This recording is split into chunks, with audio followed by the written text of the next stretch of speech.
In today's video, I'm going to teach you how to change Google Meet profile picture. This is a quick update that affects how you appear in all Google services, including Meet, since your profile photo comes from your Google account. I'll walk you through the exact path, explain what each option means, and share a few simple tips so your picture looks great everywhere. First, sign into your Google account in a web browser. Once you're in, go to your Google account settings and open the personal info section. You can also reach it by navigating to myaccount.google.com and selecting personal info from the left menu.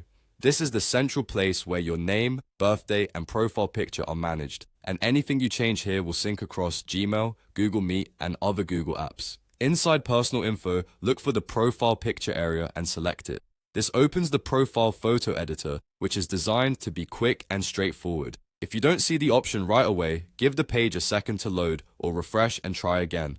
You'll see 3 ways to choose a picture. Browse from illustrations lets you pick a clean, simple graphic if you prefer not to use a personal photo. Browse from device allows you to upload a picture saved on your computer or phone.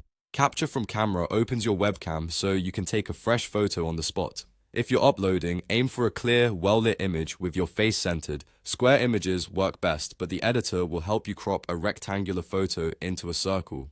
After you pick a photo, adjust it using the on-screen presets and tools. Drag to reposition, pinch or use the slider to zoom, and make sure your face fits comfortably within the circular frame. Leave a little space around the top of your head so it doesn't get cropped. If you're using the camera option, check your lighting and background before snapping the picture. When everything looks right, choose Next and then select Save Profile Picture to finalize your changes. Your new photo will update in your Google account and should appear in Google Meet within a few minutes. If you don't see it immediately, refresh Meet or sign out and back in. Keep in mind that your profile image is visible to people you interact with on Google services, so pick something you're comfortable sharing. That's it. Simple, clean, and done. Thanks for watching and enjoy your refreshed look in Google Meet.